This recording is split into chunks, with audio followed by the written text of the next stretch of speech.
You walk into McDonald's thinking you'll find a quick, cheap, and filling meal. But the printed bill was $17, even $18 for a Big Mac combo. For many families living on a fixed pension, it's no longer a convenient meal, but a weekly dent in their wallets.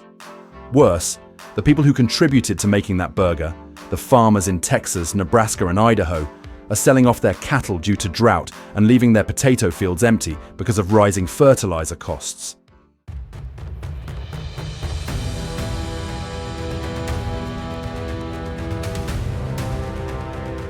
You offered a higher price, but they still lost money. McDonald's lowered the price of some combo meals to appease public opinion, but the underlying cause remains hidden. If this trend continues, fast food will no longer be fast and will certainly no longer be cheap. Retirees struggling with bills, farmers losing their land, and the American supply chain, once a source of pride, are at risk of faltering. A seemingly small burger, but reflecting an entire economy.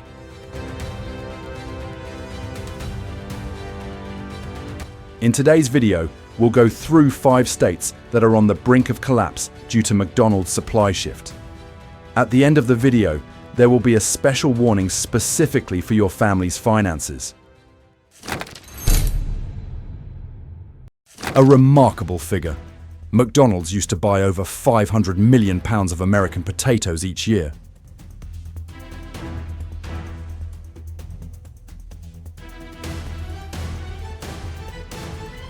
Now, that order is at risk of crossing the Canadian border, and Idaho, the potato capital of the United States, suddenly became a land of unsold fields.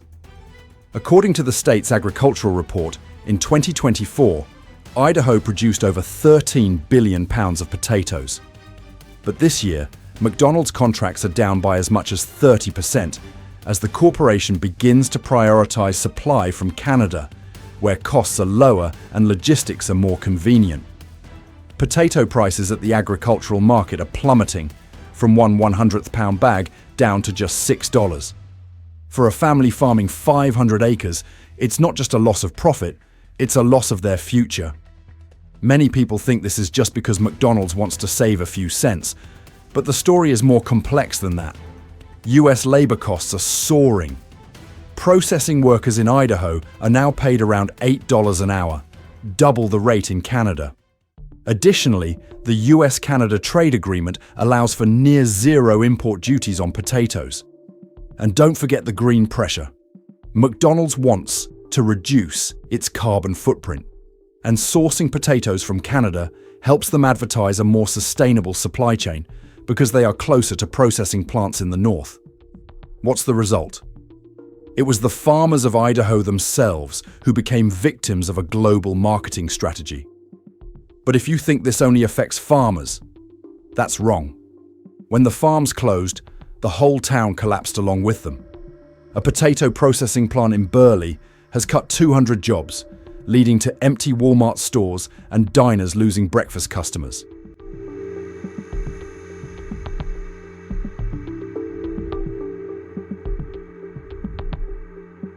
The price of potatoes dropping doesn't mean fries are cheaper. In fact, McDonald's menu prices are still increasing. What does that mean? American consumers are paying what's called a hidden tax, losing jobs, losing community, but still paying extra for a serving of fries. A third-generation potato farmer in Twin Falls shared that he was once proud to see his potatoes become a globally famous French fry dish. This year, he had to sell some tractors to pay off his bank loan. He smiled sadly. So it turns out the American dream isn't on the dinner table anymore. It's in my debt bills. Isn't it ironic? We live in a country with a surplus of potatoes, but McDonald's needs sustainable certification from the northern border. Idaho once turned land into gold, but now potatoes are just dirt. And if you think Idaho's just an exception, wait until you see what's happening in Iowa, where the cows mooing is also starting to go out of tune. Iowa, a Midwestern town once ablaze with lights from its meatpacking plant, is now silent. There used to be over 3 million beef cattle here, but right now the familiar sounds on the grasslands are slowly disappearing, and not because they've been sold. According to the USDA, beef production sold this year has decreased by nearly 40% compared to the same period last year. Can you guess the reason for the decrease? No one probably thought that McDonald's, the largest customer for American beef, was quietly planning to cut orders from this state and switch to imports from Brazil and Argentina. A large cattle processing plant in Ottumwa, which once processed 2,000 cattle per day, has closed, leaving over 600 workers unemployed. The once bustling town now has only a few cars sparsely parked in front of the only bar still open. People often blame high prices or changing eating habits, but the truth is deeper than that.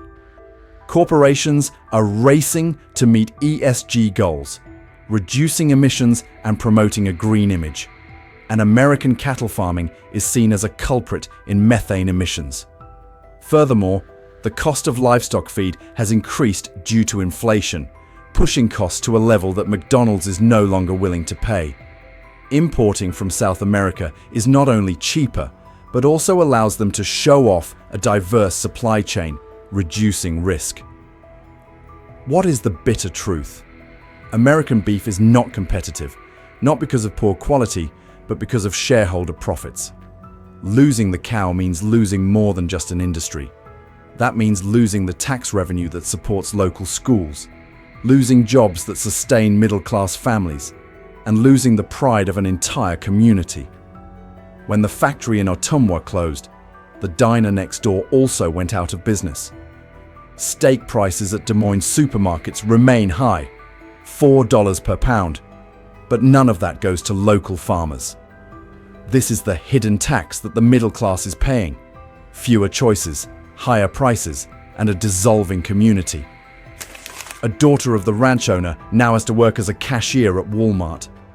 She remembers the weekends when the whole town gathered at the livestock fair. Children ran around happily, and the smell of BBQ filled the air. Now, the fair is cancelled because there aren't enough cattle left for the competition. She sighed. We still eat burgers, but there's nothing of this place left in them anymore. How bitter. We're paying more to get less. American beef disappeared from the supply chain, but the McDonald's menu is still as delicious as ever, at least in the advertisements. And if Iowa is losing its cattle, look to Nebraska, where the heart of American agriculture is beating slower and slower. Nebraska was once called the breadbasket of America. Today, many fields here look like cemeteries, silent, without combine harvesters, without the laughter of harvest season. Corn and soybeans are the lifeblood of Nebraska. Over 92% of the state's agricultural land is used for cattle ranching and livestock feed production, an industry heavily reliant on massive customers like McDonald's. But when McDonald's cut back on feed orders due to reduced beef operations in the US, the domino effect was immediate. Corn prices fell to $3.80 per bushel, which is below the break-even point. The Agricultural Bank in Lexington just declared bankruptcy after dozens of farmers were unable to repay their seasonal loans. Towns that once thrived on the harvest season are now left with only a "for sale" sign in front of their homes. It's not just because McDonald's wants to save money. This is a global strategic shift. They are diversifying their supply to avoid dependence on a single country, buying soybeans from Brazil, corn from cheaper sources, and securing more stable long-term contracts. Additionally, Big Ag, the massive agricultural corporations, is gradually controlling the value chain, pushing independent Nebraska farmers to the margins. What few people realize, McDonald's is just the final link in this strangling chain. Farmers lose the right to set prices on their own land. Do you think this only affects tractor drivers? Look at the community. When farmers lose income, local schools lose their tax base. The high school team, the pride of the town, is out of funds, and the grass on the field is overgrown. Main Street shops closed, young people left to find work elsewhere, leaving behind old, depleted towns. And for consumers, don't expect to see food prices go down. We're experiencing a kind of middle-class squeeze. Imported food might be cheap for McDonald's, but your family is still buying $5 per gallon milk and $8 hamburgers. A high school football coach in Kearney recalls, "We lost more than just cornfields. We lost our hearts." Isn't that ironic? We still eat burgers and fries, but with every bite, another beat of the American agricultural heart stops. And if Nebraska, the agricultural heartland, has weakened this much, just look at Texas, where the symbol of American barbecue is slowly becoming a thing of the past. Do you remember the smell of Texas barbecue? The smell of smoke rising from the backyard, the sizzle of steaks on the grill, and the Lone Star flag waving in the afternoon breeze. In Texas, BBQ isn't just food, it's an identity. But today, that symbol is fading. Texas still leads the nation in cattle ranching, with over 12 million head. However, demand from major customers, including McDonald's, is plummeting. McDonald's is not only cutting back on American beef, but is also aggressively introducing plant-based burgers to its global menu, promoting them as the sustainable future. The consequences are not too difficult to recognize. Small-scale cattle ranches in Amarillo, Fort Worth, and Waco saw beef prices drop by over 25% in just 18 months. A 50-year-old family-owned slaughterhouse in San Angelo has closed, leaving 120 workers unemployed. Weekend BBQs are less frequent because people can no longer afford to buy $9 per pound brisket. This is not simply a vegetarian trend. The meat market is being reshaped by environmental pressures and green investment funds. McDonald's, under shareholder pressure, must prove they are making progress by reducing their reliance on the livestock industry, which is considered polluting. But few people talk about the fact that most plant-based meat is produced by giant industrial corporations, not farmers. Texas didn't lose because Americans don't like beef anymore. Texas lost because the invisible hands on Wall Street decided our meals. Losing beef is like losing a part of the soul of Texas. Rodeo festivals had to scale back due to lack of funding. The legendary Dallas BBQ restaurant, which served 3 generations of families, has closed, leaving behind a weathered wooden sign that reads, "Thank you for 47 years." For the middle class, this is a double blow. Direct job loss and seeing familiar values disappear. That's what's called the hidden cost of modernization. Wallets get thinner, and memories are also stripped away. A cattle rancher in Lubbock shared, "I still teach my grandson how to tie ropes, but I know there's nowhere left for him to use that skill." A place that once nurtured the cowboy image now has to watch McDonald's advertise meatless burgers in the very homeland of beef. And if even Texas, the symbol of beef and BBQ, can fall, what awaits Kansas, the land of golden wheat, where even burgers are no longer made with American flour? Do you remember the golden wheat fields stretching to the horizon in Kansas? Images that once appeared in textbooks, symbols of American abundance. But now, many fields are barren, the land cracked. Kansas once provided nearly 20% of America's wheat production. This is where the flour for burger buns and sandwich bread comes from, familiar foods at every American table. But over the past 2 years, production has fallen by nearly 30% due to prolonged drought and abandoned fields, as US wheat prices cannot compete with imports from Russia and Canada. McDonald's, instead of buying flour from Kansas, switched to cheaper international suppliers. An old flour mill in Wichita has just closed, laying off 250 workers. The small grocery store chain, once a stopover for farmers, now has a for-lease sign posted. It's not just because of the weather. Trade policies favouring cheap imports, coupled with the takeover by multinational food corporations, have turned Kansas farmers into outsiders on their own land.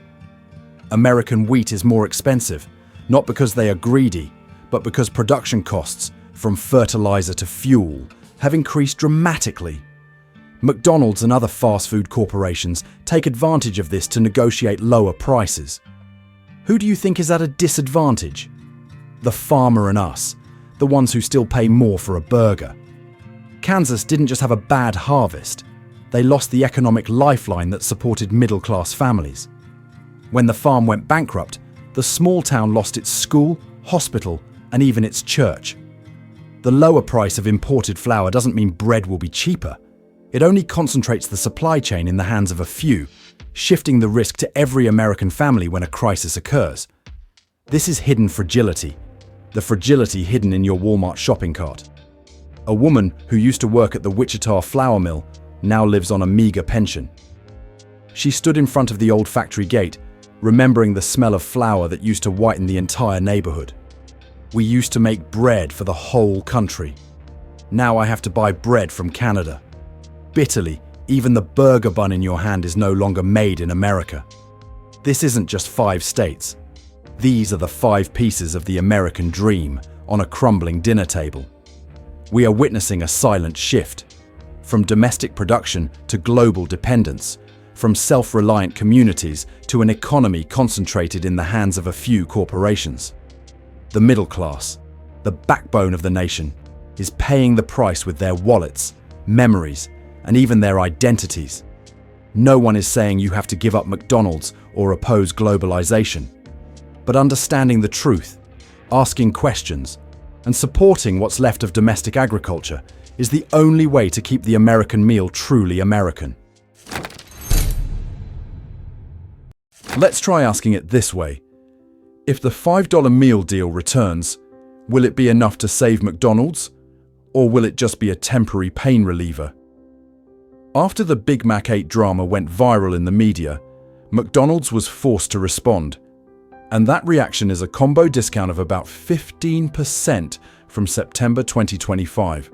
A clear effort to bring customers back, especially those in the middle class and retirees who have already started cooking at home instead of going to McDonald's. In fact, the value menu is not a new invention. It used to be the DNA of McDonald's, from the 1990s to the early 2000s, when customers could buy a hearty meal for just a few dollars. But over the past decade, that concept of value has been eroded. Prices increased little by little, while the quality and portion sizes didn't change much, making customers feel eroded by silent inflation.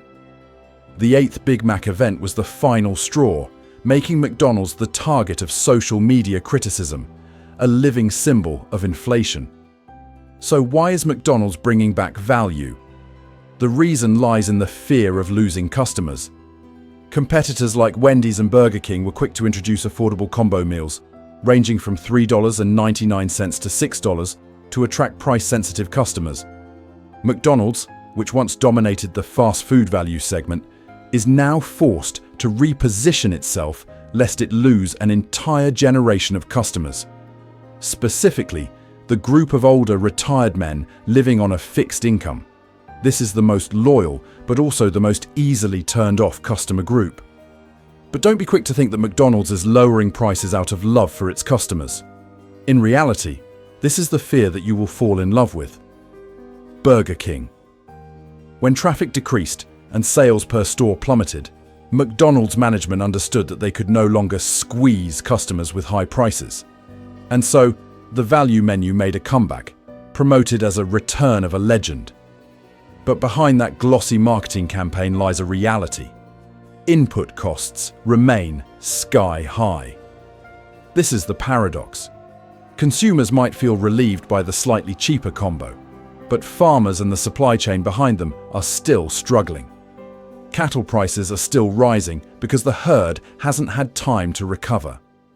Idaho potatoes remain at their lowest level in 70 years. Wisconsin's dairy industry is still struggling. In other words, McDonald's is accepting a cut in profit margins, compensating with sales volume, and hoping that increased volume will offset costs. But the big question is, will this strategy be sustainable when inputs don't cool down? The impact on the middle class and retirees is also mixed.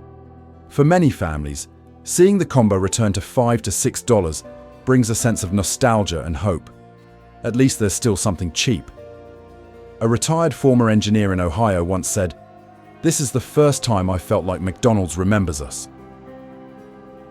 But the truth is, this is just a retention campaign, not a solution to the root cause.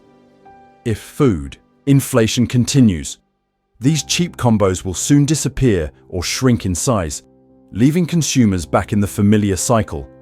Low prices initially, but wallets still depleted by the end of the month.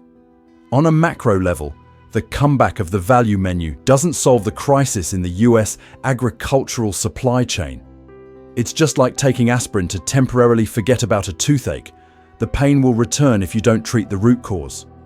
McDonald's can keep customers coming back with combos, but that won't save the Texas rancher, expand the Idaho potato fields, or lower Wisconsin dairy costs. So the question remains open.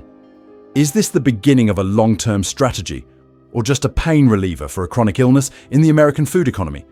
And if you think the story ends here, wait for the conclusion. Where will these 5 crumbling states take America? And will that golden burger still retain its fast food for the people flavor, or will it become a cheap memory of the past? 5 states: Texas, Nebraska, Kansas, Idaho, and Wisconsin, each with its own story, but all sharing the same script. Struggling farmers, shaky supply chains, and American consumers paying the ultimate price. McDonald's might roll out a value menu, shaving a few dollars off combos to appease customers, but ultimately, it's just an aspirin for the chronic illness of the American food economy.